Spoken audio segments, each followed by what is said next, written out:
Rights to freedom is dead. We're coming to get our check. Black first, my brothers and my sisters, welcome to the Afro Elite YouTube channel. I'm your host, Afro Elite. Before we get started, y'all lock in by hitting that like button. Check if you're subscribed. Subscribe. If you have not subscribed, hit that thumbs up button. All of that stuff. We're going to have a very, very good broadcast this evening, my brothers and sisters, my ladies and gentlemen. Let me hit this thing going forward. I appreciate you guys being here. If you guys could do me a solid, super solid, and retweet this, repost this, all of that, that would be very, very helpful. Let me check on everything, make sure everything is the way it's supposed to be. Do you guys have am I on you? Hold on, let me see. Okay, I am. Do you guys have cicadas? You know, there's like a rise of the cicadas or something like that. They're like kind of cricket little bugs. They're harmless, very harmless. The reason I say that is because I think there's a cicada in this room. I've been accidentally bringing them in the house. They stick on you, and then when you bring them in the house, they just fall off. And you know, there's like a ton of cicadas outside right by me. So they're harmless, but here or there, those things, it's crazy. I've been bringing some in my house. They be like sticking to the back of my shirt and I don't see it.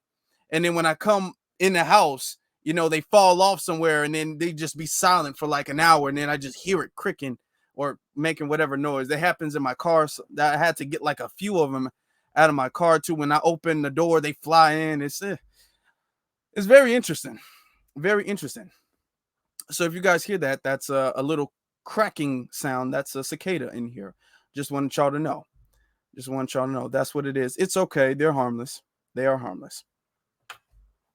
Okay. So by now, this is not breaking news. Everybody has heard the news that Donald Trump has been convicted in his hush money trial for paying off essentially a porn star to be quiet. Apparently she was not quiet enough because he got caught. So we're not really going to get into the details about why he got caught and if this is political or whatever the case is, even though a lot of people who support Donald Trump believe that it is.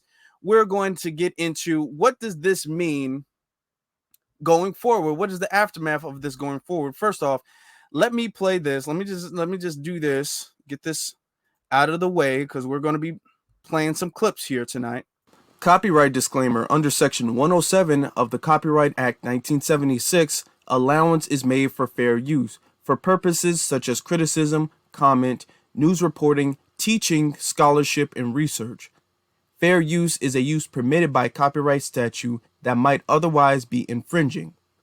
Nonprofit, educational, or personal use tips the balance in favor of fair use. Okay, so we got that out the way. So there has been a warning. If you are around any small children, there might be some offensive language. All right. So the Donald Trump trial has led to a lot of people. There's been a lot of tension. A lot of people don't want him to go to jail. And then a lot of people do want him to go to jail, which led to a lot of tension, a lot of protest outside of his trial. So look at this. A lot of chaos. Hallelujah! Praise Jesus. Yes. Now, if the audio is a little weird, I had to, of course, you guys know, I got to start editing the audio a little bit, so you know, to prevent the copyright stuff. So the audio is a little modified, but you guys can pretty much hear everything. So here we go. We gotcha. So what you're seeing right here is you were told to stay away. A pro-Trump protest. Escorted you out of here. And then there's a disruptor who comes in. That's that little lady. I think it's a lady. I don't know. That's that little individual, that small individual. Don't mean to be offensive. I don't know the gender of that person, but that's what that person is. Small individual coming there to pretty much say the down Trump. And this pro-MAGA woman is literally fighting and you hear a cackling sound of someone who sounds like he's trying to imitate the Joker or the Riddler in the background, cheering it on as the buff lady is fighting the little individual. It's a very interesting sight to see. Not that we condone any violence whatsoever, but yeah, look at this. We escorted you out of here. Where the Lily? Fuck that bitch. Fuck that bitch. Fuck that bitch. Fuck that bitch. Anti-gay. Get it out of her fucking hair. Get it out of her Fuck fucking that hair. bitch. Get it out of Fuck her hair. that bitch. Yeah. Fuck you. Yeah. Go back to We ran you out of town. We deported your ass. We deported your ass last time. Get the fuck out. Get the fuck out of here. Bitch. Go to fucking you sleazy dick. Like Robin Sleazy Nero. cunt. Get the fuck out. You're a sleazy cunt. No one will touch you. You are safe here. Get the fuck out. Deport the bitch. Knock her down. Knock her down. Get out of here, bitch. You're here. Get out of here. You're a disgrace to the yellow. Ha ha. Ha ha. Ha ha. Ha ha. We got you. Ha ha, bitch. You bitch. You started it, bitch. over here provoking us. Yes. Yeah. You're antagonistic. You were escorted. We're deported. Yeah. You don't like. You hate faggots. You don't like. All right, okay. So that's all I'm gonna play of that. But it was very disorderly. You know, it's unlike how us in, you know, Black American culture is unlike how we protest and unlike how we conduct ourselves anytime there's something that needs to be said. It's, I don't know, it's something with their culture that they always wind up fighting each other, and all of this white on white crime, I think is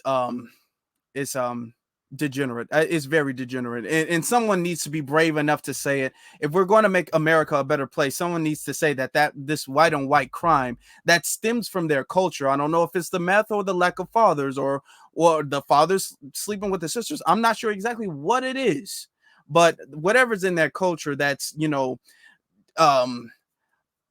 messing up their brains or something. Their IQ levels are so low, they're always fighting each other. I'm not exactly sure what it is, but somebody needs to look into that. Maybe it's the music. I don't know. You know, I'm not sure. That Eminem's not good for the brain, but we don't know. We're not sure. We're not sure. But that was before the conviction. So he's been convicted on all 34 counts of his hush money trial. So we're going to actually read a little bit into, does this end his campaign? Short answer, not really. Not really, doesn't. But let's look into this, because there is actual legal precedent as to, and then we get all the way up to the top, as to why it doesn't. There actually has been someone who ran and got many votes despite the fact that they ran while in prison. So this comes from Politico. It says, the indictment and other ongoing criminal investigations of Donald Trump raise a real... Now, we're not going to read the whole thing because it's long and we got a lot more to cover. This is very long. We're just going to really get to the part where they just essentially established the legal precedent and the fact that Donald Trump could go that route if he chose to. It says, the indictment and ongoing criminal investigation of Donald Trump rise the real question, if still remote, prospects that the leading contender of the 2024 presidential nomination could face prison time. Turn this down. Hold on. Sorry. Could face prison time. There we go. There we go. There are no legal obstacles for running for president as a convicted felon or even from behind bars. And if Trump finds himself in that predicament, he'll be following in the footsteps of another ramble-rousing populist and frequent presidential candidate who avowed socialist Eugene V. Debs, who received nearly 1 million votes while in prison a century ago. So if he does run, which he says he continues to do so, he says he's not dropping out, he continues to do so. If he does do so, he will be following behind Deb's footsteps. Now, they're going to go into what Deb did to get behind bars. Debs is far from the only person who has sought the highest office in the land while in prison. But he is the most successful person. In 1920, he became the Socialist Party nominee while serving a 10-year federal sentence for urging people to resist the World War I draft, which was at the time against the law. It was a federal crime to do that. Okay. And it says he served 3%. He received 3% of the popular vote, a respectable tally of an incarcerated socialist, but nowhere near enough to force the nation to seriously grapple with the improbable constitutional question: what happens if an imprisoned candidate actually wins? So, okay, that's him. Trump's escalating legal troubles are resurrecting that question. He has been indicted in New York for falsifying business records, a state crime that carries a maximum 4-year in prison when charged as a felony.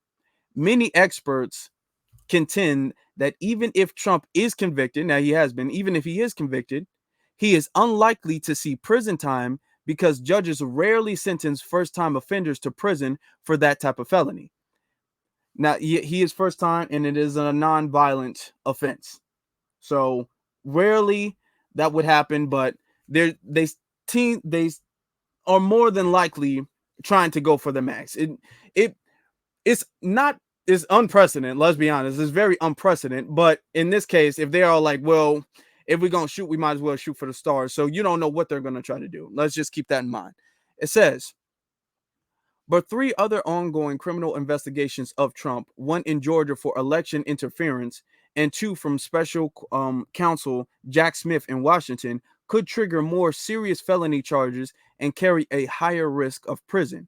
Now, the hush money thing, what a lot of people are saying, because a lot of people want Trump on many different offenses, a lot of people are saying the hush money can really just set the precedent.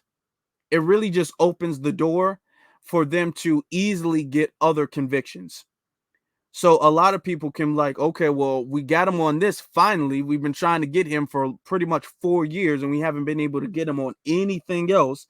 Finally, we got him on this. So now that we got him on this, now it makes it a little bit easier to get him on the other things, which is what a lot of people are thinking that's going to be the case. A lot of people are assuming that's going to be the case. Going down a little bit further, it says, a Trump electoral victory from behind bars would open a constitutional can of worms. But the general view among legal scholars is that the need for a duly elected president to fulfill his duties of office while would override a criminal conviction and require the sentence to at least be put on hold. And if Trump were convicted of a federal crime, he could even try to pardon himself immediately upon taking office, which I'm sure if he does win office, if he does have any federal crimes at all or any pending federal crimes, he would immediately pardon himself. I think anybody would do that if they were in that position. Says a maneuver that Debs himself promised to undertake if he won. He didn't win though. Quote, then we're going to get into charted waters. Seton Hall law professor Eugene Mazzo said, I don't think we have an answer to this. So it goes on a little bit further, but essentially that's all I really wanted to say with this, because then it goes into the whole thing with Debs, and we're not here to discuss Debs. We're not here to discuss Debs. A lot of people are cheering on Trump. A lot of people are like, this was Trump's reaction. Let me show you Trump's reaction right after the conviction. Trump's reaction, he went to Twitter right after the conviction and said, all caps, everything all caps, my civil rights have been totally violated with this highly political, unconstitutional, and election interfering witch hunt.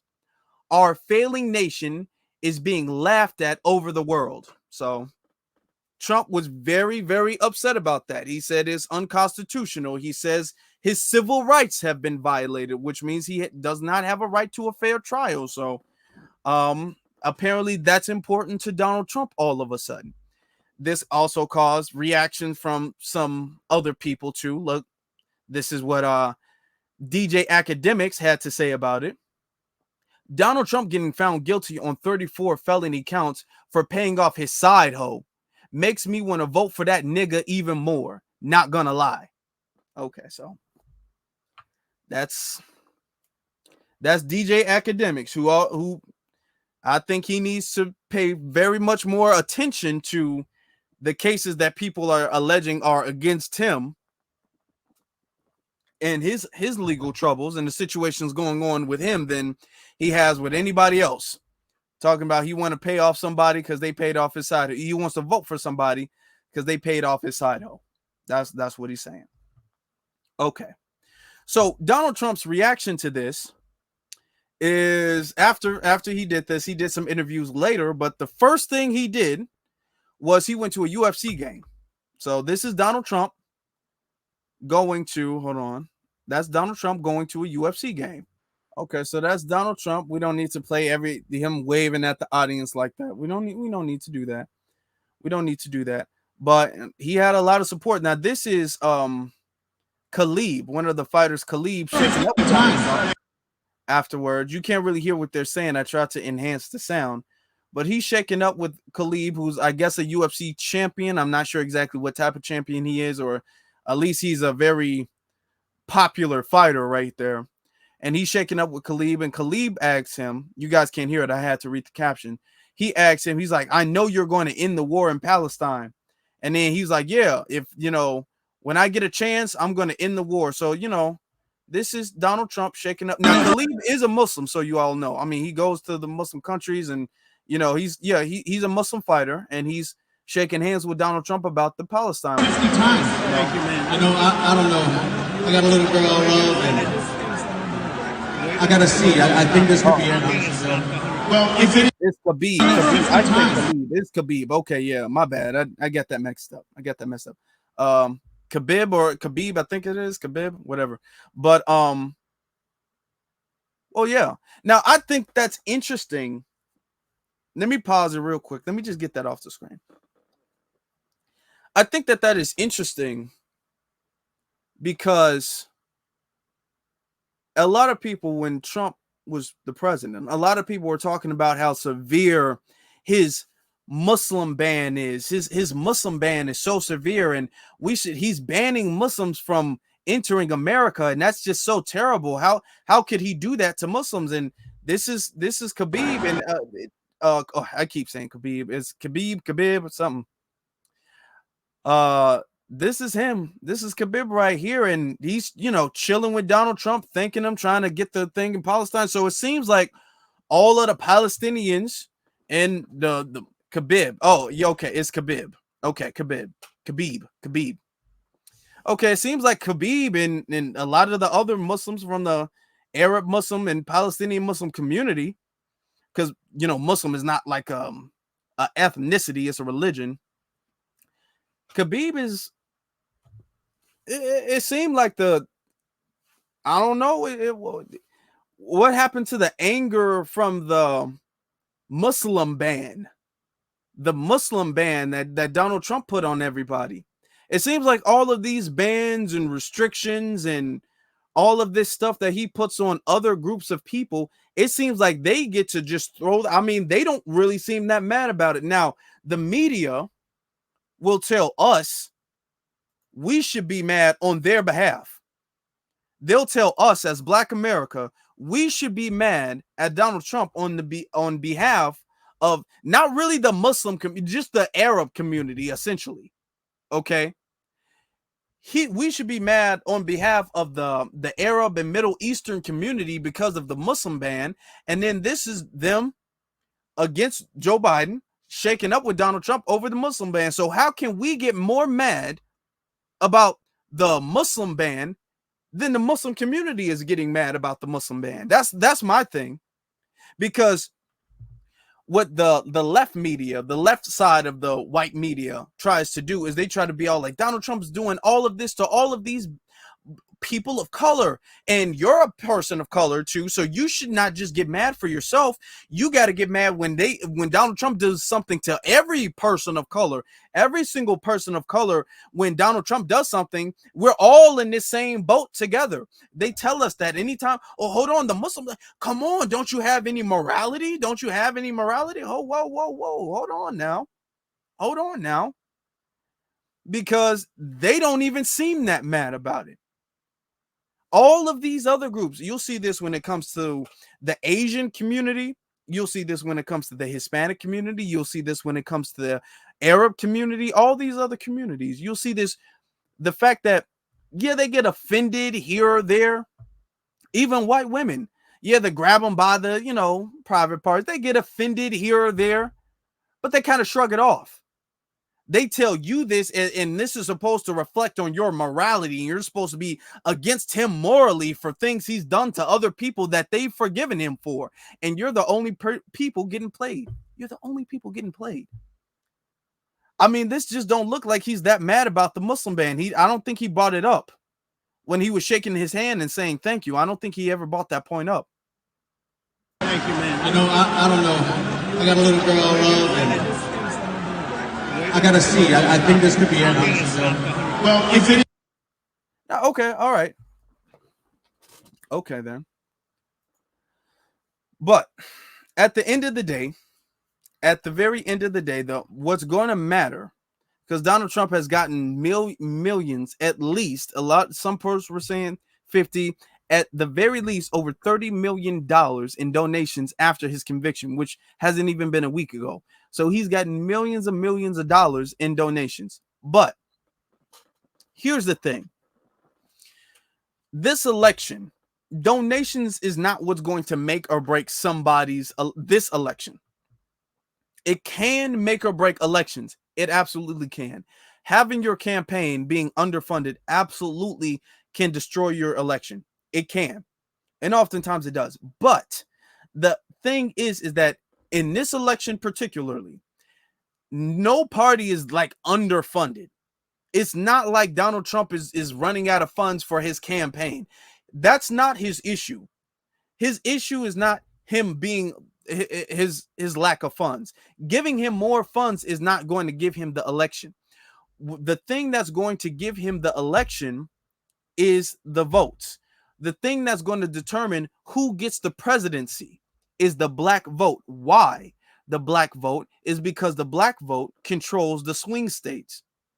And at the end of the day, all the donations in the world, they can say that all the donations in the world, absolutely none of that matters, none of it at all, if they don't get him or Biden, don't get the swing vote.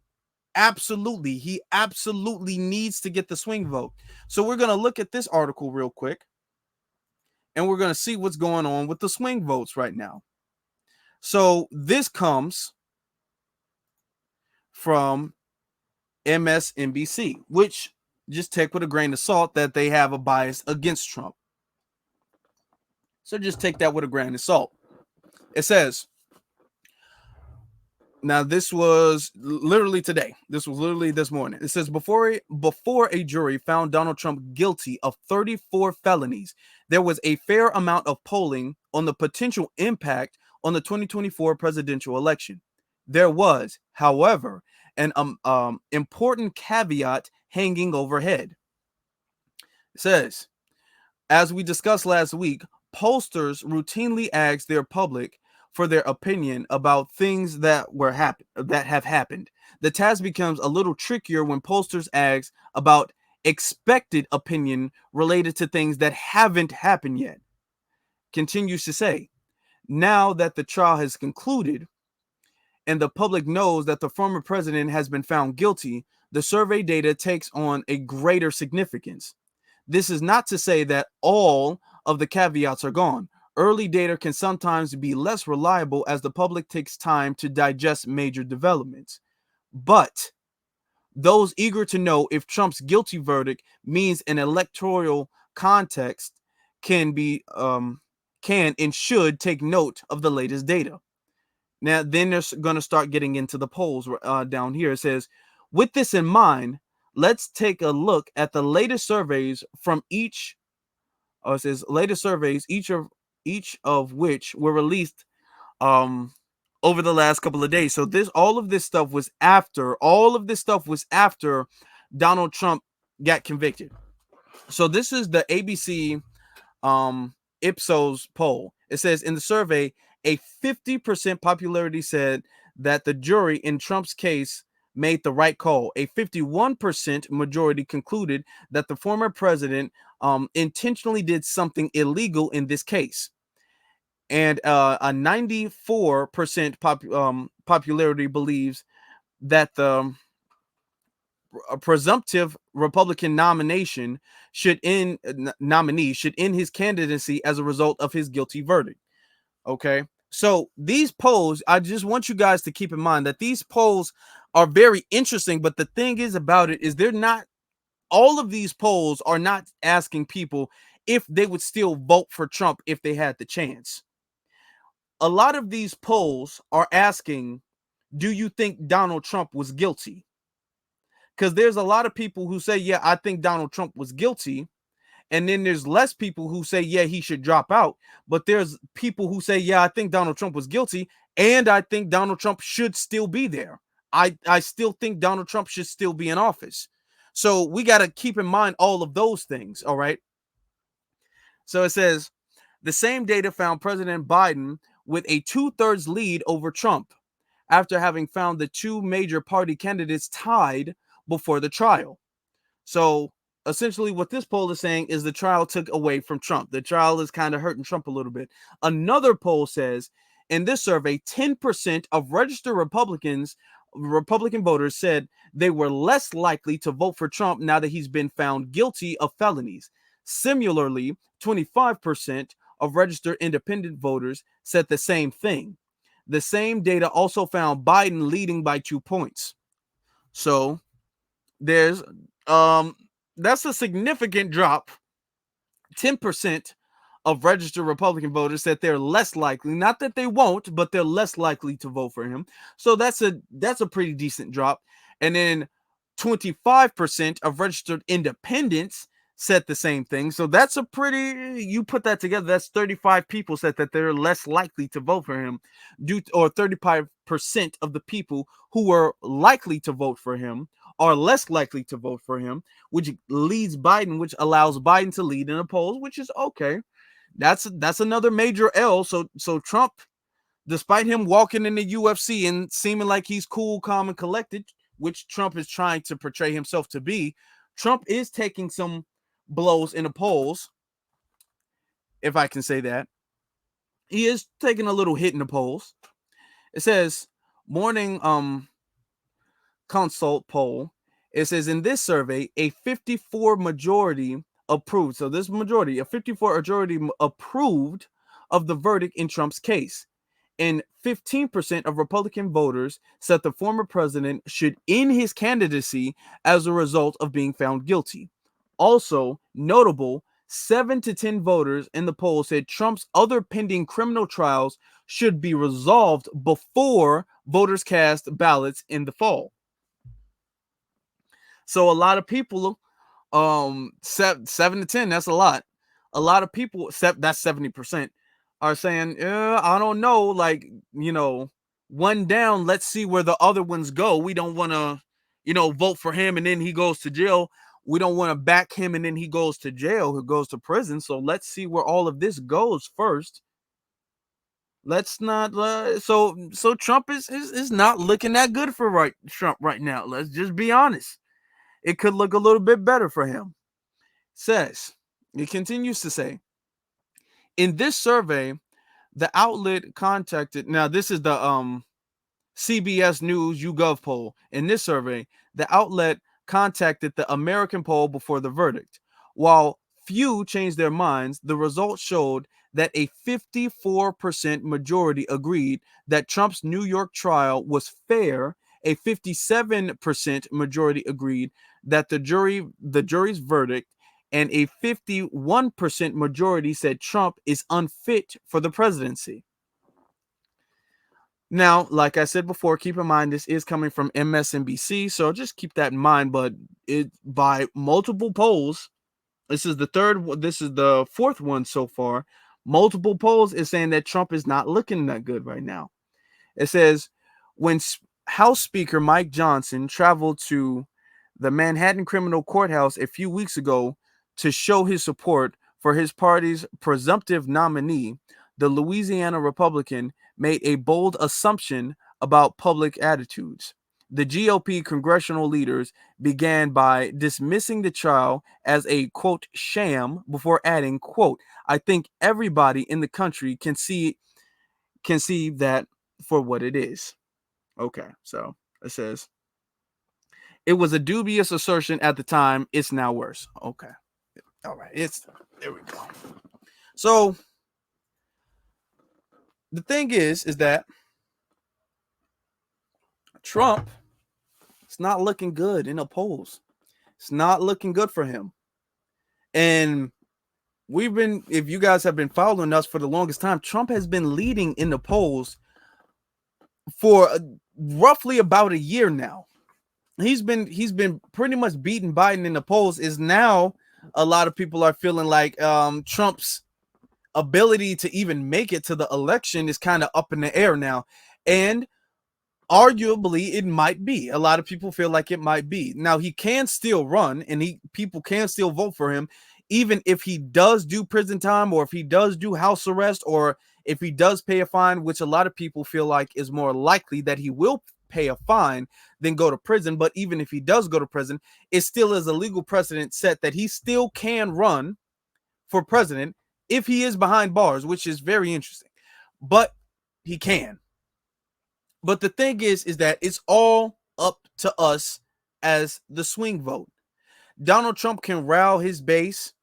Donald Trump can energize the UFC. He can get a lot of people who have already backed him to even further back him, to further his campaign. But at the end of the day, brothers and sisters, it is the black vote that controls the swing states. It's the swing states that's going to make Trump win or lose. Now, Trump has been winning in the polls and he's been leading in the swing states.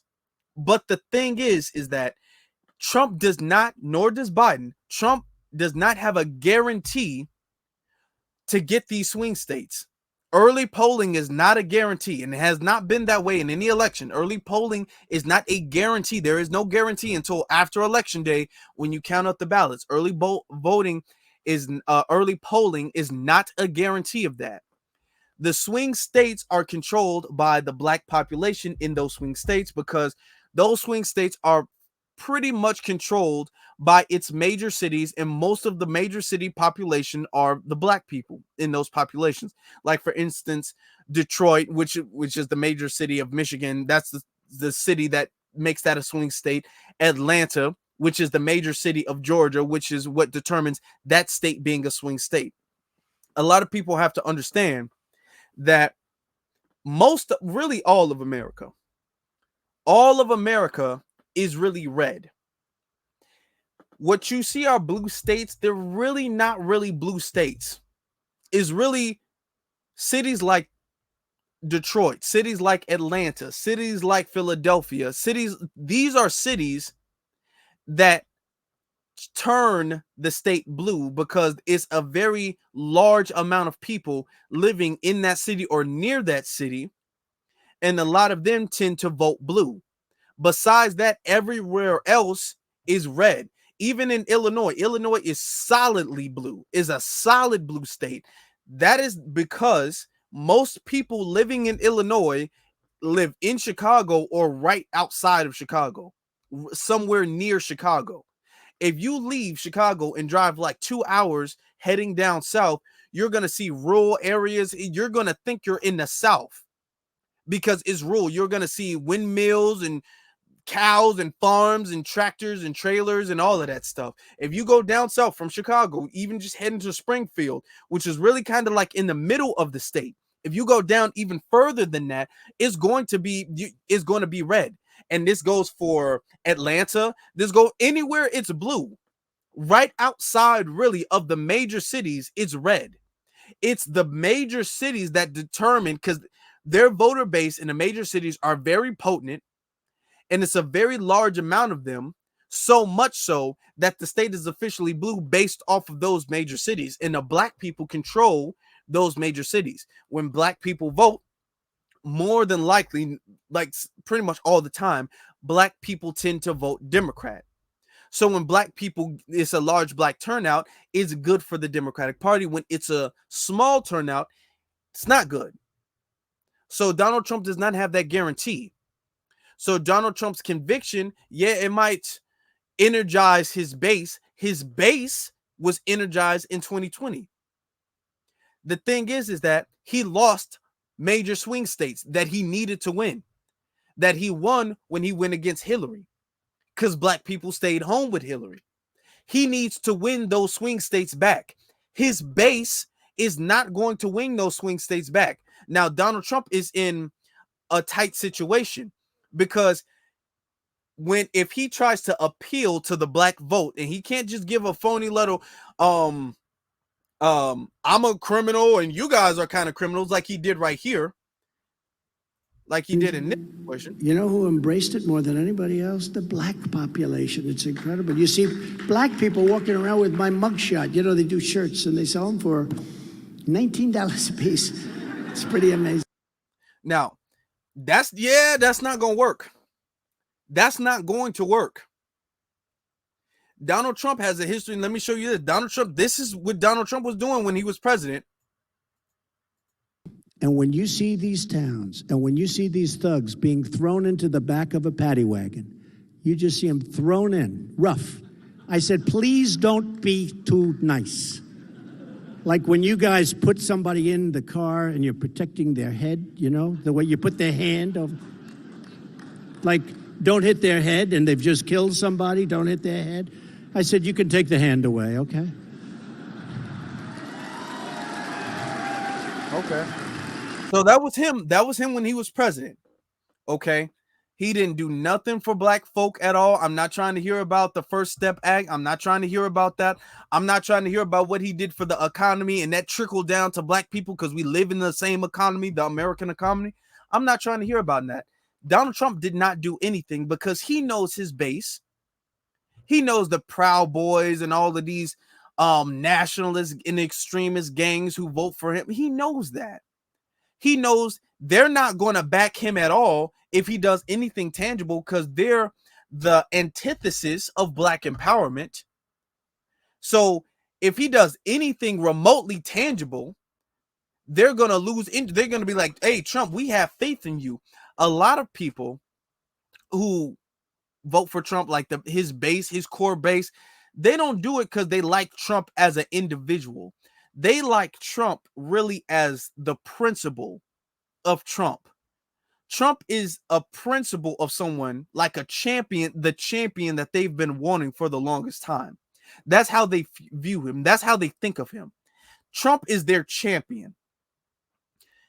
It's not about them liking his business deals or anything like that. Trump is that way because he represents what they believe, and he represents the leader that they want this country to have. If he starts doing stuff for the black population, then they're gonna start seeing him differently. Like, oh wow, okay, now you're trying to get the blacks to vote for you. Okay, never mind then, never mind. Now, it doesn't matter. He can hang out with rappers. He can hang out with Lil Wayne. He can hang out with Kodak Black and Kanye West. He can hang out with them. They don't have an issue with a black person being in the room. They have an issue with black people getting any substantive legislation. They have an issue in black people getting any tangibles. That's their issue. That's their problem. So if Donald Trump does absolutely anything at all to change the pendulum, if Donald Trump does anything at all that slightly, not necessarily saying he will, not necessarily saying it's 100% reparations, if he does anything that shakes the status quo, if he rocks the boat a little bit, in their minds, they're going to lose faith in him. Now, that's the case.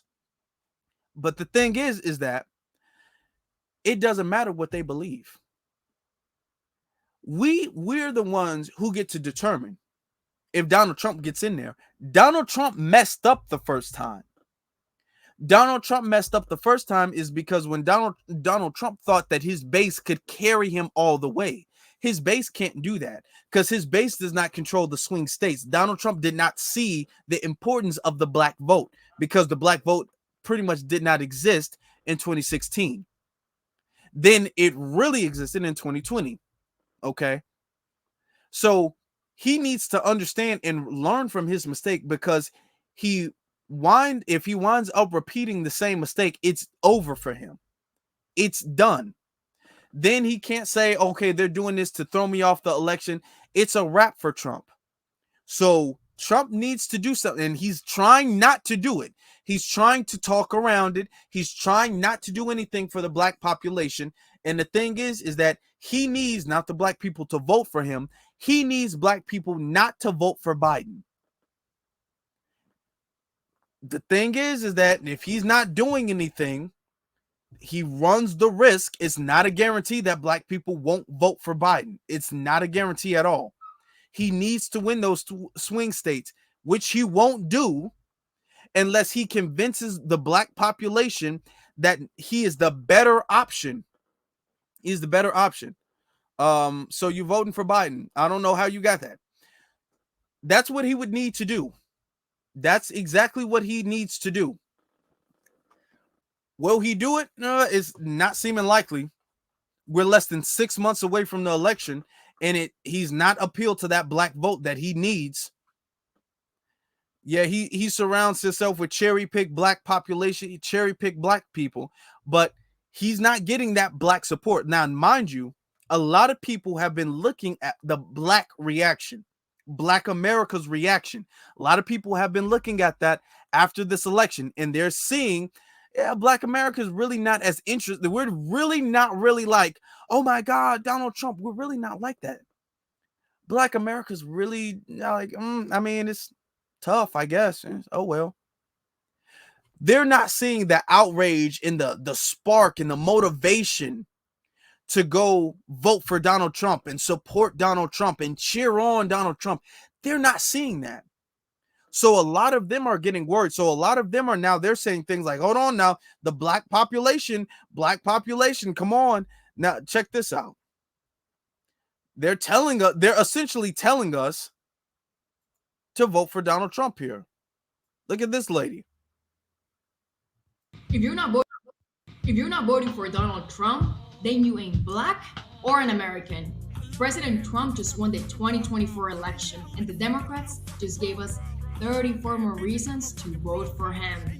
The entire judicial system is weaponized against the one man who wants to secure our freedoms.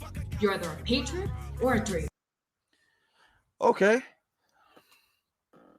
So she says, now this was to mock Joe Biden saying that, because Joe Biden said that when he was interviewing Charlemagne, or Charlemagne was interviewing him. If you don't vote for me, you're not black. He said that. Okay. So now she's trying to flip it, but it was disrespectful. It was disrespectful when he said it. It was disrespectful when Joe Biden said it. So I don't know why she feels like it would be less disrespectful or less offensive. Now, what's interesting is she's not telling anybody to vote for her. She's directly telling black people to vote for Biden. And she has this thick Latino accent. And she's not saying nothing to the Latinas. Notice, that's what I'm saying. Everybody's reaction is about, okay, well, what are black people going to do? That's everybody's question is, okay, well, what are black people going to do? Because why is she not talking to her own community? She didn't say, if you don't vote for Donald Trump, you're not Latino. She's not saying that. She says black. And then she's playing a A$AP Rocky song in the background. Why aren't she playing the quinceañera music and the salsa music? She could be playing any of that stuff. You're like, if you don't vote for Donald Trump, you're not Latino, you're not Mexican. She could have said any of that stuff, but it's directly black. It's like black, black, black. Here's another thing that I thought was pretty interesting, right? Another thing that I thought was pretty interesting, right? This from Fox News.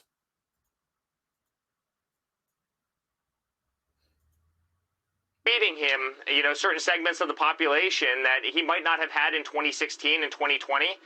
Because for the first time, they realize that the system's coming down, that he's the victim. He's the victim that oftentimes some of their communities were. And you see them swing. You look at the African-American vote, right? That swing over to Donald Trump in spades. Okay. So he essentially, he got that from Donald Trump saying this. In the mugshot. And you know who embraced it more than anybody else? The black population. It's incredible. You see black people walking around with my mugshot. You know, they do shirts and they sell them for. So the whole, the injustice that Donald Trump has faced, the black community can really resonate because some members of the black community feel the same way. Now, he says something very interesting at the end that a lot of people might have missed, but I'm going to play it back again. Feeding him, certain segments of the population that he might not have had in 2016 and 2020. Because for the first time, they realize that the system's coming down, that he's the victim. He's the victim that oftentimes some of their communities were. And you see them swing. You look at the African-American vote, right? That swing over to Donald Trump in spades. Okay. He says spades. He says spades. He says the African-American vote, which is not really true. The black FBA vote is not swinging to Donald Trump in no huge, overwhelming number. It's not. But notice he says the word spades. And let me tell you something about when suspected white supremacists use the word spades. When they use the word spades in the context of referring that to black people, it's actually a racial epithet. Let me show you this. Because to people who might not know, it might just seem weird. It might seem, wow, when would you use the context you're going to them in spades? That would just seem kind of weird. But let me tell you something. Let me show you something. So spades, for a lot of people who might not know, spades is used when it's used by white supremacists as a racial epithet. Okay. And I'm going to show it to you guys. I'm going to tell you the history of it. It says, quote, calling a spade, which is something people say, means being forthright and telling it like it is. This phrase can be a red flag anyway, because it signals a speaker's prioritizing giving their own unvarnished opinion over considering other people's needs and feelings. Okay, I mean, that's kind of ridiculous. And, it says the phrase calling a spade has a complicated history. In its earliest forms, the phrase was calling a fig or a through. It dates back to ancient Greece. A racial undertones were later additional. Okay. And then it says the spade in the phrase was originally understood to be a gardening tool. Around the late 1920s, this association shifted to imply the suit of playing cards instead. At the same time, the word spade began being used as a code word for black people. These two adjustments in language usage took, quote, calling a spade from the innocuous Greek idiom to an uncomfortable hold on, let me zoom this in. I can barely see that right there. Uncomfortable racist phrase. Or is that what it is? Hold on, let me zoom out. I cannot even see this thing. Sorry, I got all these screens minimized so I cannot see it. Uncomfortably racist phrase. Sorry, I gotta make these bigger. And then it's saying what we should say instead. I see that. Anyway, so you guys know, calling a spade when black people, and a lot of people don't know that history because it happened in like the 1920s. A lot of people don't know that history, but they know that history, which is why it was so interesting for him to be all like they're going in spades. That's a little racist undertone that they're using, just like a little racist jab that they're using that he feels, because it's not a very popular epithet, like calling a black person the N-word or calling them a monkey or a thug or something like that. It's not a very popular racist epithet. He thought it would go over a lot of people's heads, but it didn't. Okay.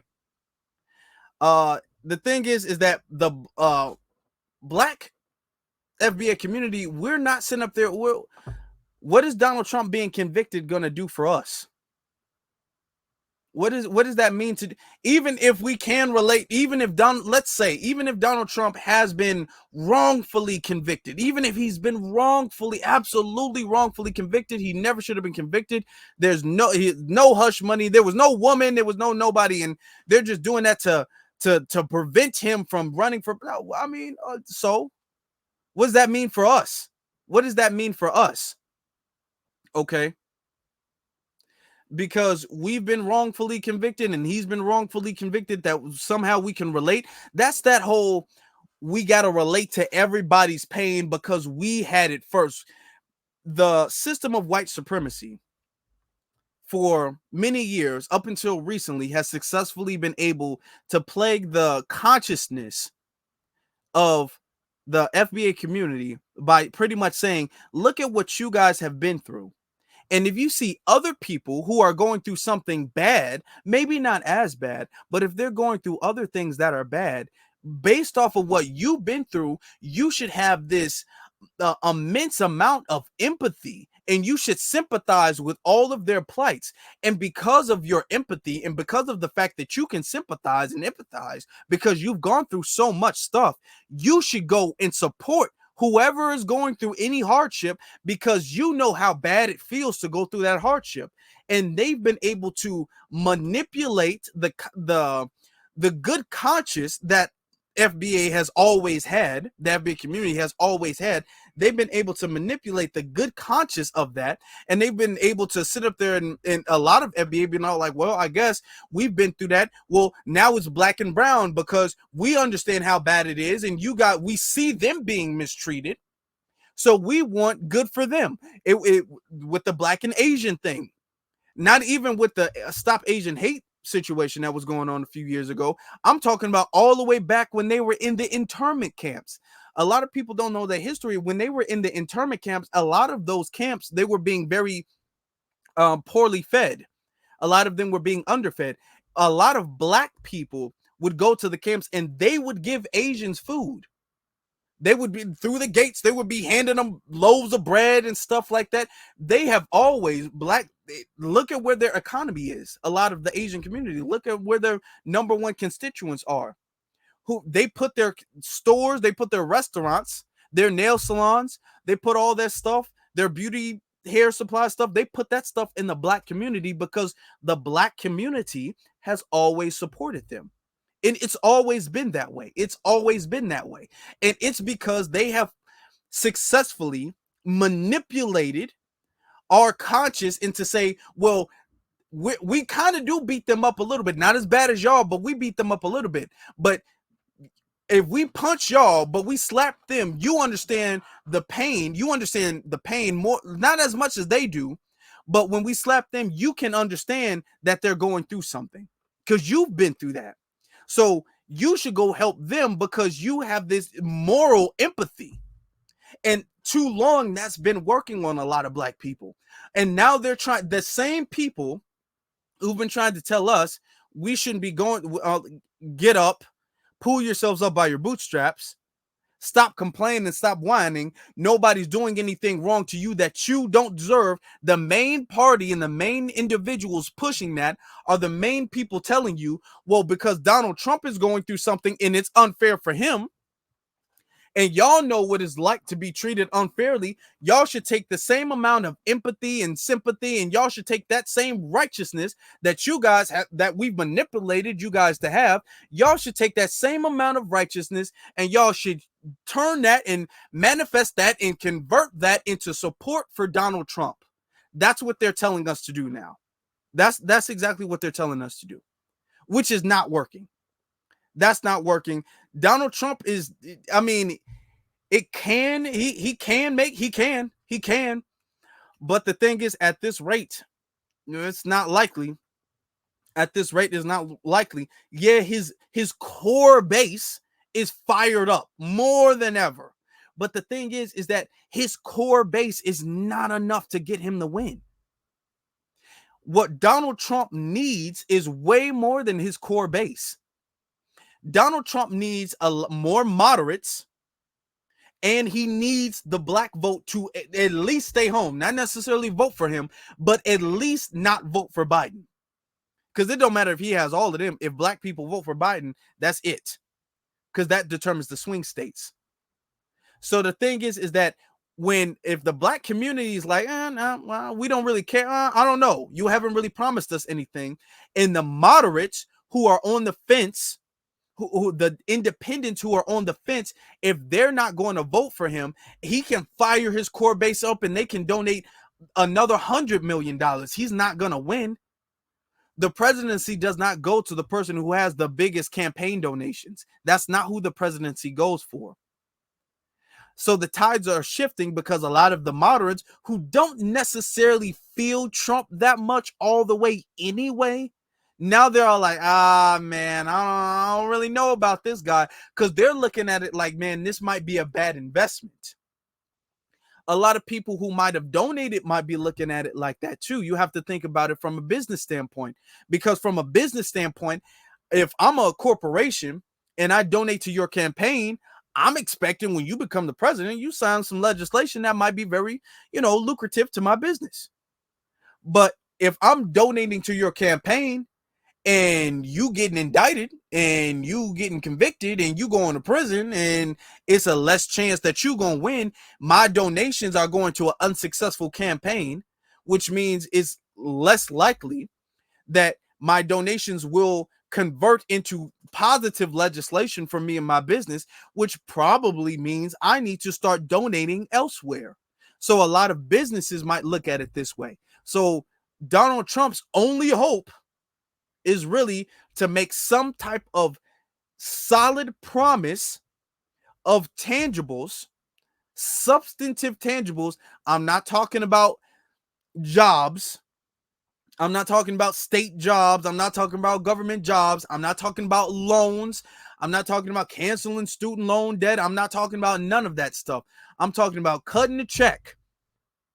If Donald Trump doesn't do that, Donald Trump has a high chance of not winning, because he made that mistake before. Even though Biden's made a lot of mistakes, and it's a lot of people who are on the fence and don't want to support Biden. It's a lot of people who don't. Donald Trump is running the risk of making the same exact mistake he made before.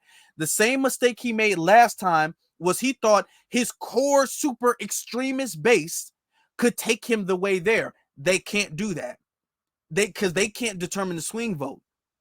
And Donald Trump didn't appeal to anybody outside of his super hard, heavy duty core base, which won't do nothing but just cheer for him and just boo when he loses. That's it.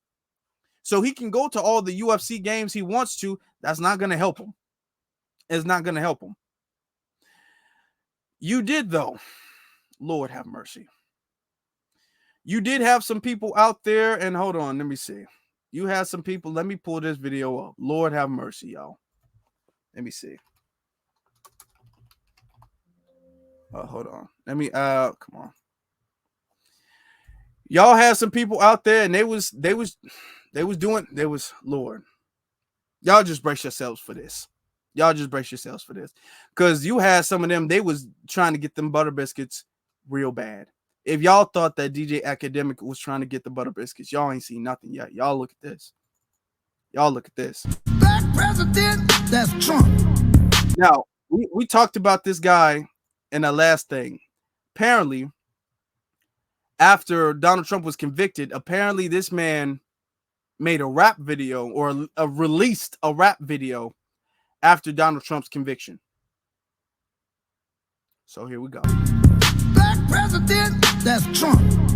No, we got President Trump, not President Trump, sucker. He will never back down. My whole crew, keeping it mega when we roll through. Hey, when we roll through, keeping it mega.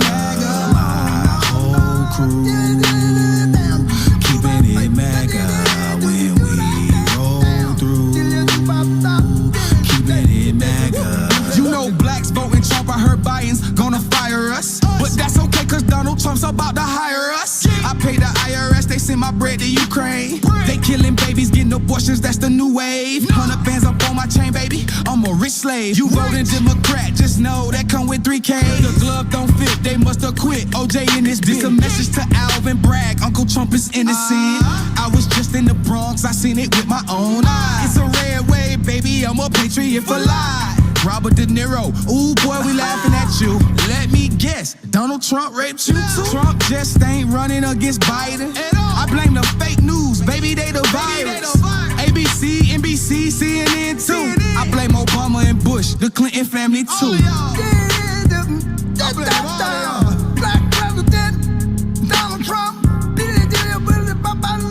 None of them niggas make me feel pissed. You know what I'm saying? I'm Michael the Black Man. Blacks for Trump, nigga. You hear what I'm trying to tell you to your face? If you don't understand me, get out of my face. Democrats gonna say, ooh, bop, choo-bop, shoo-bop. When me lay down in the vehicle, come grab my teeth from my throat to my head. The unfucked the love in the right, you know she got Megan. I'm give up some loving, she don't stop begging. I know you're jealous about that, Democrat. Black president, Donald Trump.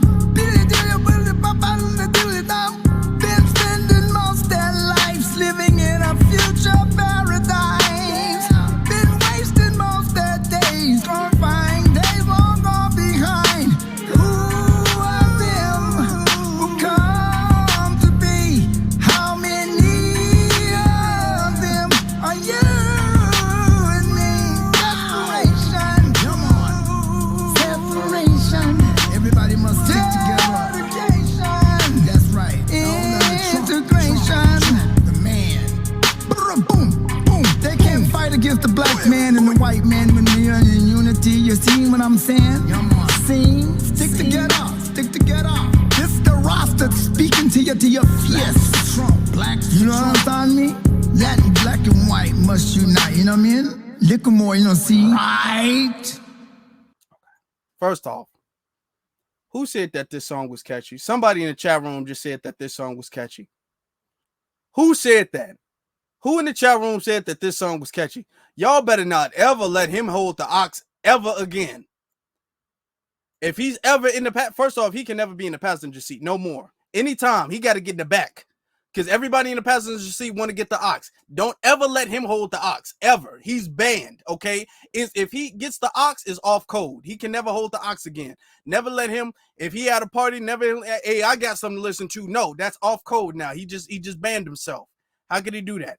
Okay. Then the beat, he got the beat from another song, to be honest. It's another popular song that he got that beat from. It started off, I don't know if it was trap. I don't know if he was trying to sing. It turned into like trap, then it went into Afro beats, then it went into Ray J, it went into it went into a lot.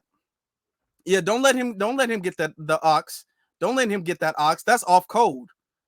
That is off code. Don't let him get that ox. But what I found interesting about that, is the Hispanics had something to say about that.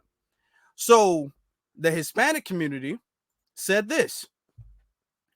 So these are Trump Latinos. This is Trump for Latinos. This is, official page, got a lot of followers, everything. So everything Trump Latino. Okay. And then they says, so Trump got 3 baby mamas, a mugshot, and 34 felonies. Bro really is the first black president. Okay, so that's what the Latino population. Now, mind you, these are the people who act like they don't see race, and we're all brothers together, and we're all brothers and sisters together.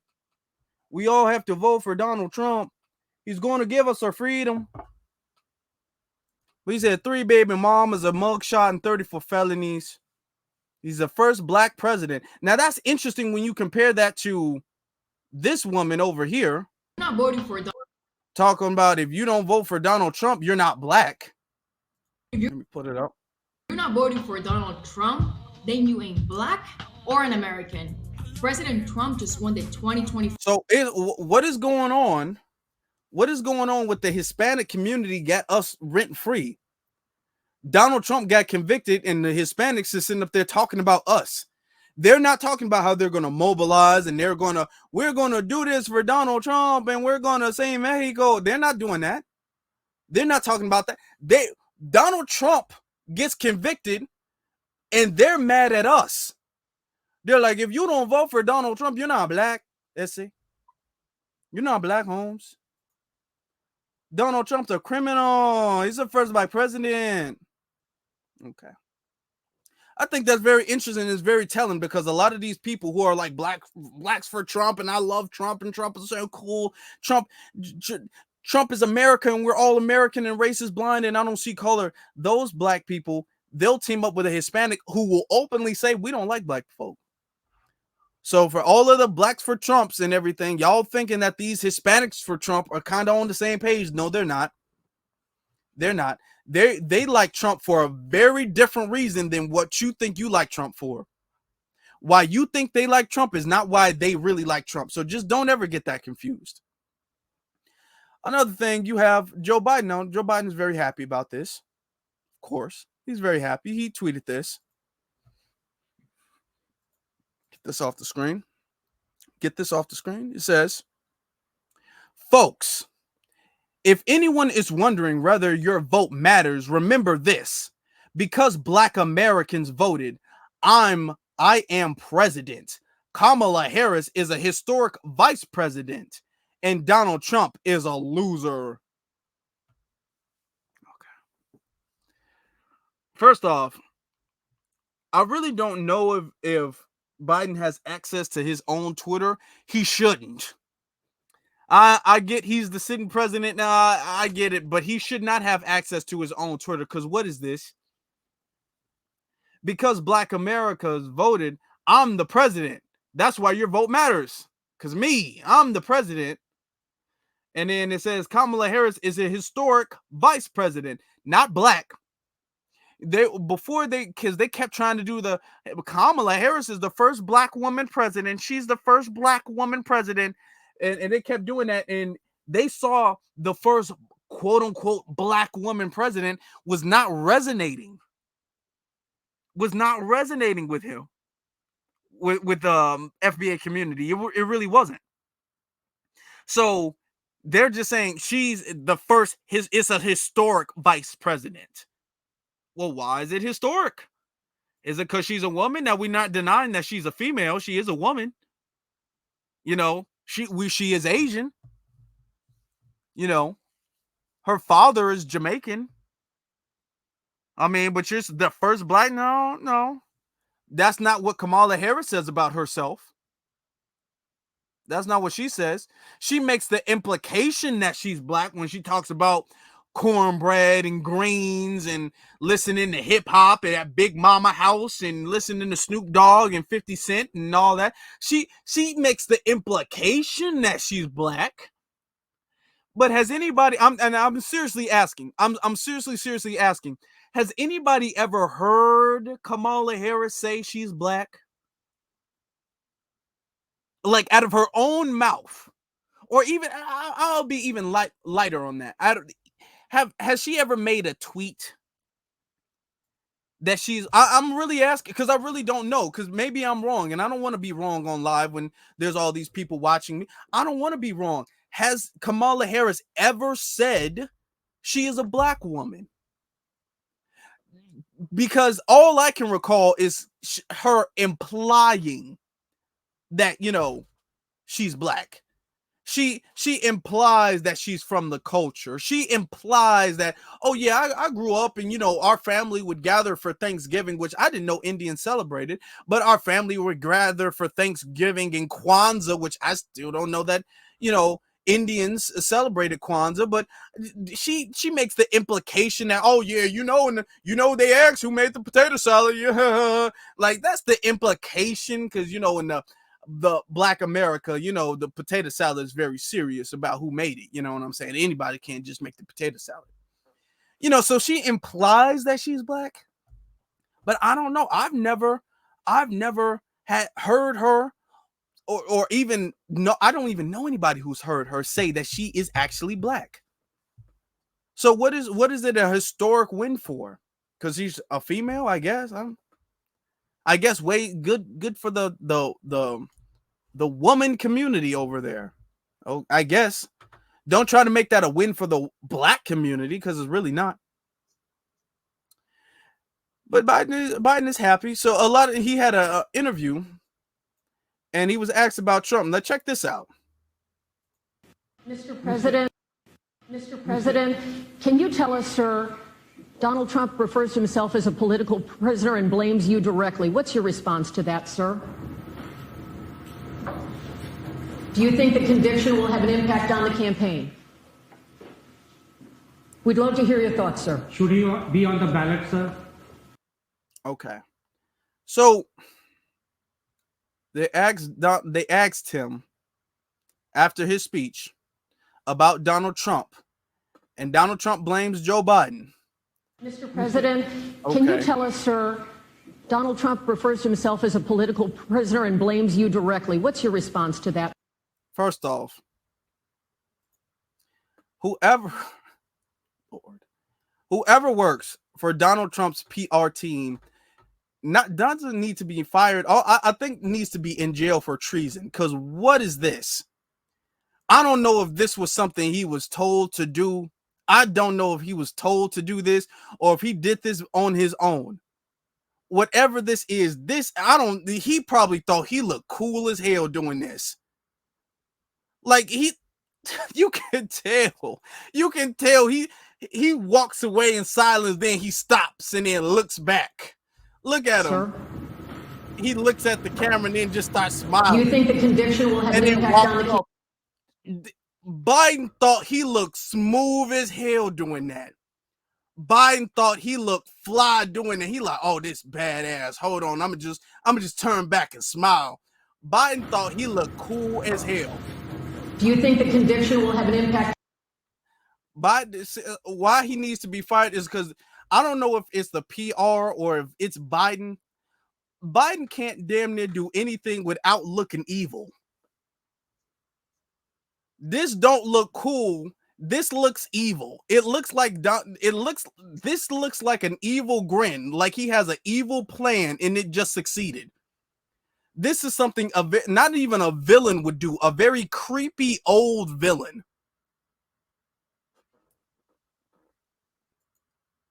Like, just look, and he thought he was cool with this. Donald Trump refers to himself as a political prisoner and blames you directly. What's your response to that, sir? He stopped and smiled. Do you think the conviction will have an impact on the campaign? And then it took a little bit. It took a little bit because he didn't just walk off. It took a little bit for him to, I guess, remember where he was, because then he tripped a little bit. Look, he started walking and he kind of stopped, almost fell. You see how he raised his hand? Now, that would have been hilarious. I swear to God, that would have been hilarious because he almost fell. Look at him. He had to catch himself after that evil grin. We'd love to hear your thoughts, sir. He almost fell. He had to stop and then he had to look. Down the campaign. It was probably a step. You know how Biden be with them steps. You know how he be with them steps. We'd love to hear your thoughts, sir. Should he be on the ballot, sir? Mr. President. Okay. All right. Okay, y'all. What is going on with Biden? What is going on with Biden, man? What is going on? And here's the thing. Here's the thing about it. Is that just because Trump is doing bad, that doesn't automatically mean that's a good thing for Biden. Biden is celebrating a little bit too early. Just because things are going south for Trump don't mean things are going to go good for him, because he still needs a large black turnout. He's thinking that, okay, well, if you get Donald Trump off the map, everybody else, Nikki Haley, Vivek, DeSantis, they all dropped out. Who else could take his place? It's pretty much going to be me. Ain't nobody else. It don't matter how much people dislike me. That his mentality is, it doesn't matter how much people dislike me. I'm not going to do anything to get people to like me. All I got to do is beat the competition by knocking them out the race. I can't beat them in the race, but if I knock them out, I'm the only one in the race. I win by default. That's his thinking. But the thing is that he's celebrating a little bit too early because Donald Trump's not out the race yet. And more than likely, what a lot of experts are saying is that he's going to appeal, which is going to take a little bit of time, especially if that goes to the Supreme Court, which Donald Trump put everybody in the Supreme Court pretty much there. So that would get knocked out. And even if he does go to prison, he could still run. So Donald Trump, as of right now, if more felonies come about, then maybe that might change the circumstance. But as of right now, Donald Trump can still run. And Donald Trump is saying he's still going to run. He can still run from prison. So even though he might have, lost his momentum and he might be down in the polls finally, and it's like a big weight off of Biden's shoulders, does not mean that Biden can celebrate, because he still needs to attract and energize a lot of black voters and not the baby boomers. Because the thing is, when it comes to politics, in order for you to win, you can't just have your core solid base. You have to have a lot of people who are kind of moderate voters. You have your active voters. You have like three different types of voters, really. You have the people who vote every single election, no matter what, every single election, and they tend to vote for one party. They tend to really vote for one person, okay? But they definitely are party loyal. More than like most of the time, they are definitely party loyal. Even if they switch, they become very party loyal. Even if they switch, they're not very independent. Okay. You do have some like a subgroup of very politically active independents, but that's a small niche. Most of the people who are voting like religiously are very party loyal, whether that's Democrat or Republican. That's group one. Group two, that's the larger amount of people. Group one is not that big. The larger amount of people, those are the people who are like, I don't know if I'm going to vote. It depends on the circumstance. It depends on the policy, the legislation. If I like the person, if I don't, those are the people who kind of take it and leave it. The reason why they're so important is because they make up a much larger block, and they tend to be a much more youthful block than the people who are religiously loyal to voting, which tend to be a smaller and older block of people that shrinks every single election. So his guaranteed, those are the guarantee. His guaranteed is getting smaller. His uncertain, which is group two, that's getting larger. All right. And there's like different levels in the group two. There's group two that kind of leans more towards the I tend to want to vote, and then there's the ones who are like, I tend to not want to vote unless it's a severe issue. So there's levels in between group two. Group three are the people who pretty much don't vote or have not ever voted. They don't vote or have not ever voted. That's group three. In order for Biden to win, he's going to not have to focus on group one. He's going to have to focus on group two. And to be honest, he's going to have to focus on group three too. He's going to have to need a lot of people who have not voted at all to turn out for him. And he's going to need the moderates, including the black youth who are unenthused when it comes to his presidential campaign. He's going to need them to be energized and to vote for him. Again, in huge droves. In huge droves. He's going to need that.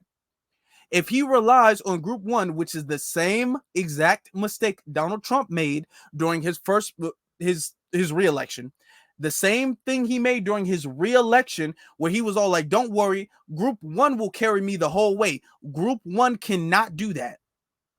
Despite their reliability, group one cannot do that. Okay, because of our movement, the FBA movement, there's a bigger gap between the convergence, between the bridge between group two and group one. It's a much shakier bridge. It used to convert, well, yeah, I don't really vote that much, but then as I get over, I convert into group one. The convergence from group two to group one is not nearly as reliable as it's used to be. It's not nearly as reliable. Group 1 is not nearly as big and is not nearly as influential, is not nearly as powerful, and is shrinking. Only Group 2 and really Group 3 is going to determine whether either of them win or who wins between the two. So if he doesn't do that, if he doesn't do something that's going to make black people turn out for him, he can try to throw everything in the kitchen sink at Donald Trump, and he's been doing that. But as long as people can still vote for Donald Trump come November 5th, it doesn't matter what he does if he has not energized and motivated and gave some type of substantive promise to Group 2. That's the only way he's going to win, because the Group 2 is what's going to determine the swing states, not Group 1. It's not Group 1. Group 1 voted the same time in 2016. Follow me, y'all. They voted the same time in 2016. Group 1 voted, but their power is not enough. They're not potent enough. They're not large enough. They're not energized. Well, they're very motivated, but they're not big enough. They're not influential enough. They're shrinking every single time. So the Group 1, you can rely on them, but they're insignificant. They can't carry you all the way there. It's a very solid, reliable starting point. But the thing is that you want the starting point, but you need that Group 2 to push you to the finish line. If you don't get that extra boost to the finish line, you're not going to win. If you guys have ever played a driving game, a racing game, and they give you the option to select your cars, and this sometimes you can play this at like arcade games and things like that. Thank you for the super chat. I appreciate that. I'm gonna get to some of the super chats and the cash apps in a little bit. If you guys have ever played a driving game or a racing game, sometimes what they do is they'll give you different car options depending on what you like to drive. And one will be acceleration, and they'll have like a certain bar to let you know how fast this car accelerates. And then another will be top speed. And sometimes those two things are not the same at the same level. Top speed and acceleration are not at the same level. Acceleration is how fast it takes you to get to top speed. Top speed is how fast the car can go, period.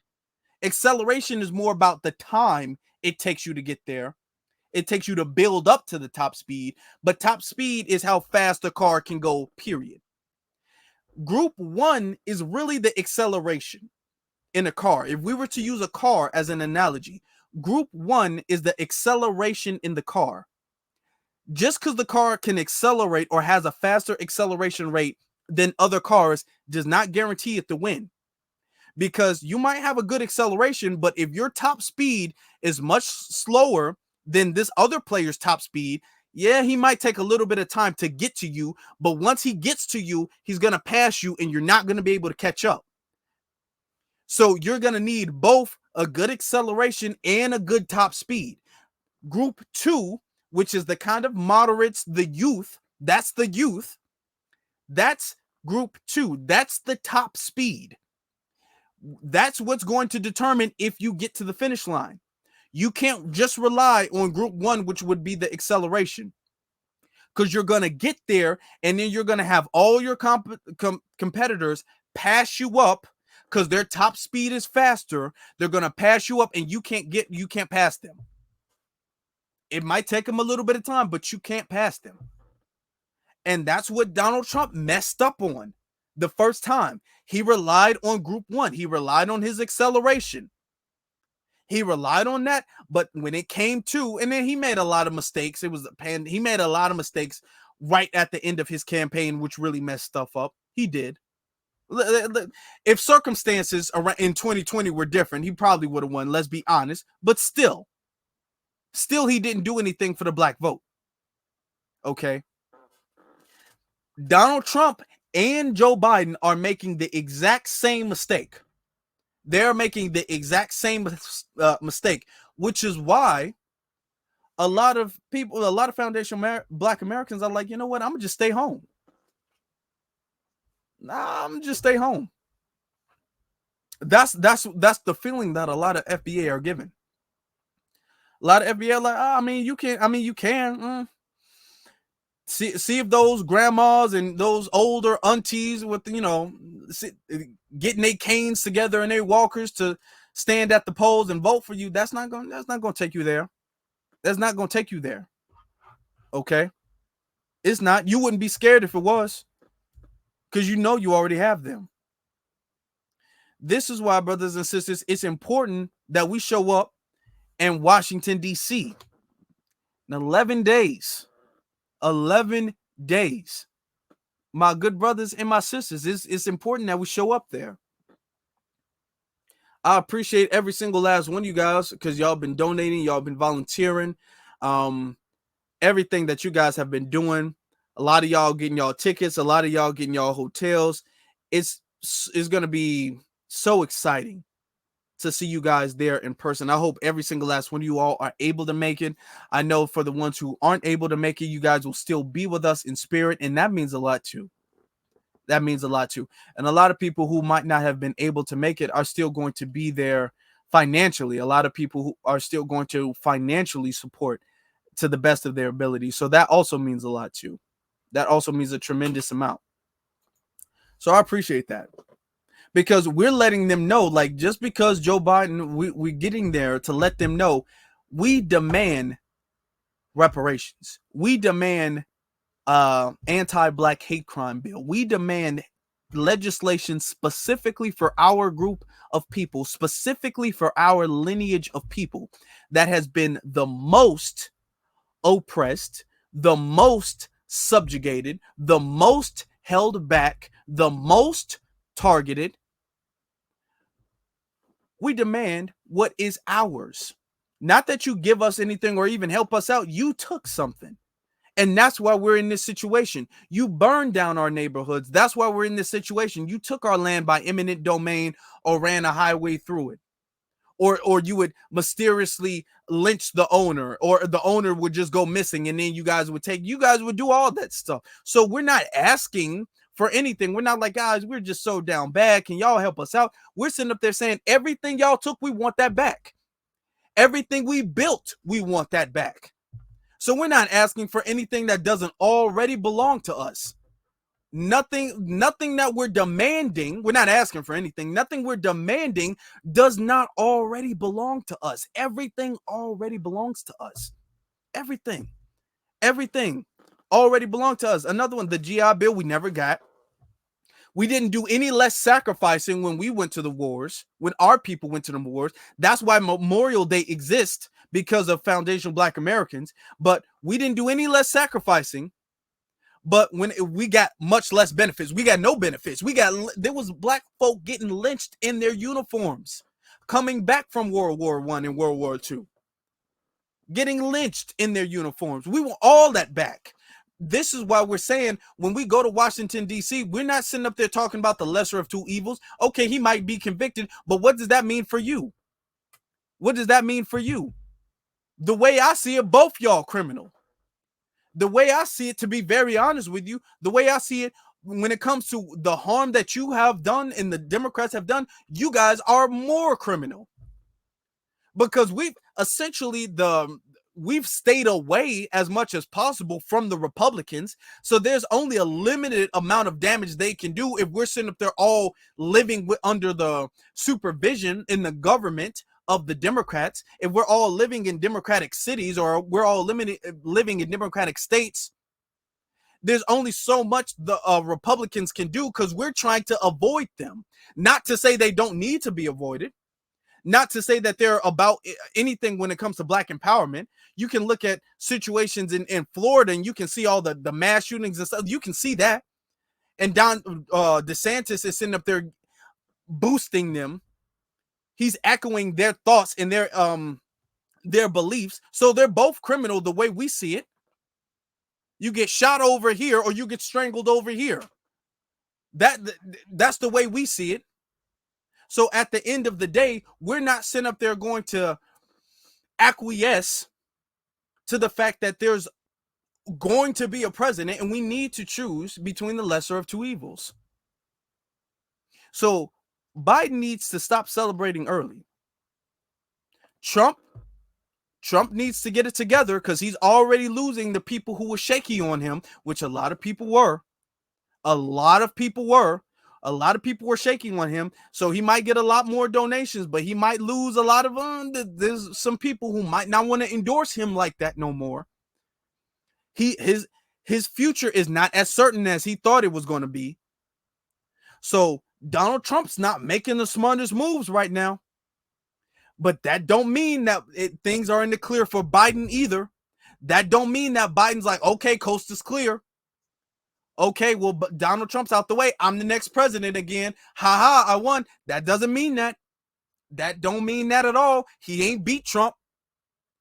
And he has not gained any more black support by Trump being convicted. Black people really are not really saying anything like that. If you've gone on Twitter or on social media, black people kind of like not too much saying anything. I'm sitting up there saying that this is going to predict the aftermath of, okay, now the Republicans are going to really lean on the black vote. Now you're going to see a lot of Republicans be all like, come on, black people, y'all got to vote. Y'all got to vote, black people. Come on, vote for us, black people. You're going to see a lot more of that coming from the GOP, the Fox News, the Republic. You're going to see a lot more of that because they know the importance of it. But it doesn't matter what the Fox News says. It doesn't matter what the GOP says. It doesn't matter. It matters what Donald Trump promises, which he's 6 months away from the election and has not promised a single thing. So Donald Trump is making the same dumbass mistake he made the last time. So it might be the end for him. It very well might be the end for him, which, oh well. If that's the way the cookie crumbles, oh well. That's his mistake. He should have been a better candidate. I feel I'm Torian Reigns. I feel nothing. That's just what it is. That's just what it is. I'm not going to be shamed. If he lose, that's because he wasn't good enough to win. Again, that's because he wasn't good enough. He was making the same stupid ass mistakes. Now, if Biden loses, which is a very high chance he still might lose, I don't feel nothing either. Biden had a chance to fix not only his mistakes as being a president, he had a chance to fix his sins prior to him being president, and he has done absolutely nothing except double down. So if Biden loses, I might put a little smile on my face. I'm not saying that I'm voting for either one because I'm a couch person myself. I'm a couch person myself. I like the couch. The couch is where I belong. I'm a couch person. But if Biden loses, I might put a little smile on my face a little bit. Maybe. Actually, it will. I'm not even going to say maybe. It will. Let me get to some of the super chats. A good brother, Black Logic. Shout out to Black Logic. He says, peace, power, and reparations. A masterful breakdown. Thank you so very much, brother. I appreciate you. And appreciate the super chat. And then Miss Incognito. Shout out for Miss Incognito for the super sticker. Thank you, beloved. I appreciate you. Let me see. Where did the Cash App come from? The Cash App came from who? The Cash App came from Sam. Shout out to Sam for the Cash App. Shout out to you all for the Cash App. I appreciate you. Get this off the screen now. Yeah, it's the couch. It's the couch. Everybody, yeah, the couch. He says we have to get, and somebody says we have to get Trump and Biden is trying to eliminate black. The thing is, here's the thing. We don't got to do nothing. You say we got to get Trump in the office. We don't have to do nothing. It's Trump's job to convince us to vote for him. See, we've had this thing where we have politics backwards, where we think it's our job to support the candidate. And because of our support for the candidate does something in return. It doesn't go that way. It's never supposed to go that way. And it doesn't go that way for any other community. What's supposed to happen is that the candidate is supposed to be so strong. The candidate is supposed to convince people to vote for the candidate's policies, the candidate's reputation, the candidate's backing and their nomination, that's supposed to be what gets the voters to vote for them. It's not the voters' responsibility to get somebody in office. It's the candidate's responsibility to get themselves in office by trying to earn the vote. It's not our responsibility to just help you. You don't have any. Trump, damn sure, doesn't have any entitlement to the black community or our support at all. His whole last campaign, he damn near ignored the black community, with the exception to sitting up there taking pictures with Lil Wayne and Kodak Black. He ignored the black community his whole campaign. And he's sitting up there talking about there's good on both sides when he's referring to neo-Nazis. So no, we're not gonna play that game. No. If he win, that's because he earns it. That's because he earns it. In Kanye way, yeah. If he wins, that's because he earns it, and he better earn it. That's the only way. That we're different now. We're different now. We're different now. This generation is cut from a new cloth. We're very different now. You're not just going, we got to get you in. We don't got to do nothing. I don't got to do nothing. I don't have to do anything.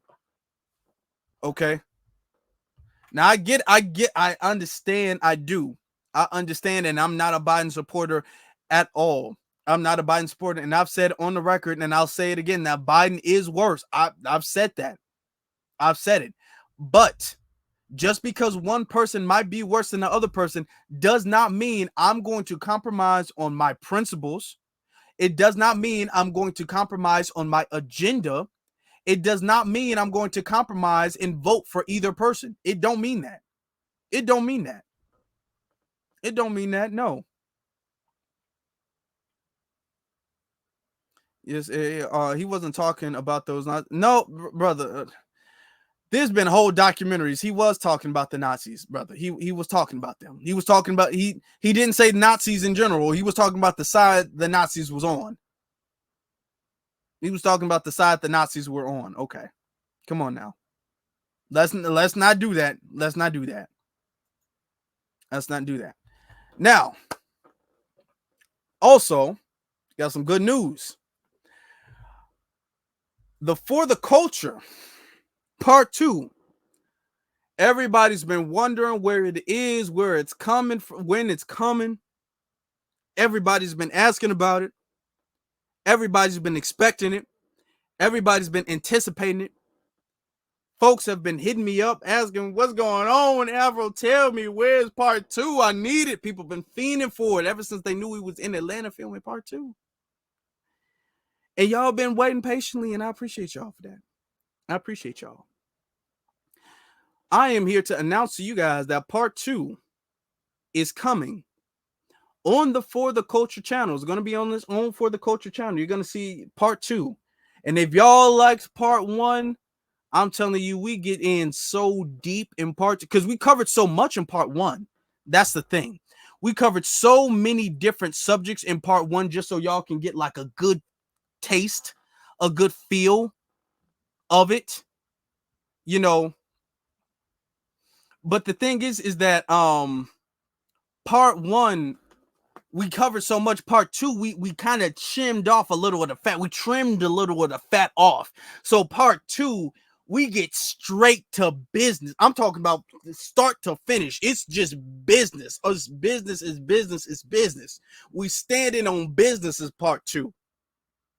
It's coming on the For the Culture channel, which is going to be on its own channel. The link to that is in the description. It's already up. The link is already up. You guys can already share it.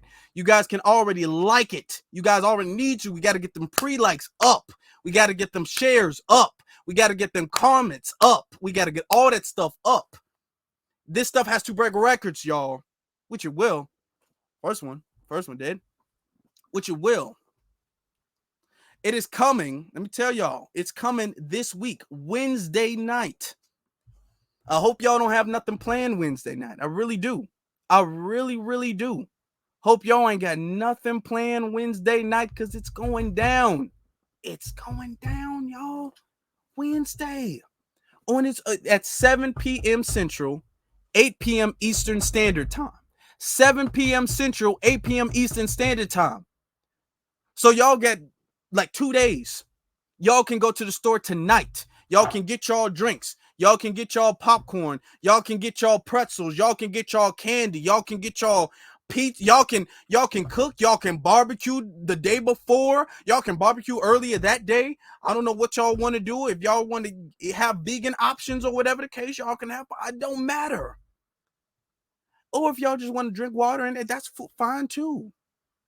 Y'all got enough time to buy new furniture. This podcast is so good. Y'all might want to buy new furniture for the podcast. Because if y'all got a thing where y'all can't really recline the seat back and you can't kick your feet up, you know, the thing where you have the lever and you pull the lever back and you recline it back and you kind of do like this. If y'all don't have that, y'all might want to get that. If y'all don't have it, you can't enjoy it that way. Y'all might want to do that. Y'all might want to do that. That has the automatic cup holder thing too, with the ring lights attached to it. I mean, just get fancy with it. Just get fancy with it. You might want to do that. Okay. The kids will be out of school. Well, the kids are already out of school. The kids will be out of school. You might want to have the kids come over. They can do homework afterwards. This can be their homework. This should be their homework, to be honest. This is required watching, required viewership for children. Okay.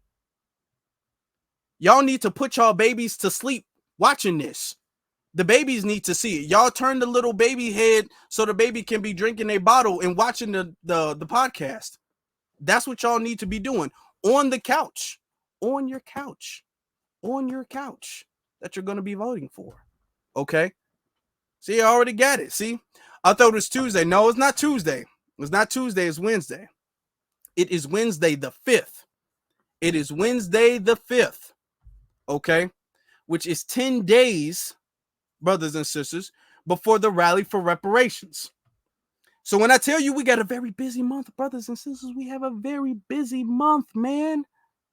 We got a very busy month. We got a very busy month, my brothers and sisters. But yes, for the culture is coming. Are y'all excited? Because I know I am. I know I am. We put a lot, and y'all should have seen. There was a lot of work put behind part 2. It was a lot of work put behind part 1, to be very honest with you. And it was also a lot of work put behind part 2 as well. So y'all get ready for that. Y'all definitely get ready for that. But in summary, brothers and sisters, as far as the fate of Donald Trump, we don't know. He better get his act together. Same for Joe Biden. He better get his act together because it's not a guaranteed win for either one of them. Is not a guaranteed win. And the only people who are going to determine who wins is going to be the black vote. And right now, they're trying to play this game of ignoring the benign neglect. They're trying to ignore it. Okay. Y'all can do that if y'all want to. Y'all get somebody from the Green Party, a third party person in there. Y'all can play if y'all want to. Both y'all too old to run again. If Biden loses, that's it for him. If he loses, that's it for him. If Trump loses, that's it for him. Y'all need to be fighting for dear life, and y'all making very dangerous mistakes. But we'll see what happens. Y'all need to be following me on my various social media pages, which is Afro Elite on Instagram and Afro Elite on Twitter, and the link to that is in the description below, brothers and sisters. Also, if you guys would do me a solid and don't forget to leave that like. Don't forget to leave that like and hit that subscribe button and hit the notification bell. Don't forget to do that. Don't do that. Don't forget that. Okay? Because that be messing with you. Don't. If you guys would do me the honors of doing that, I would greatly appreciate that.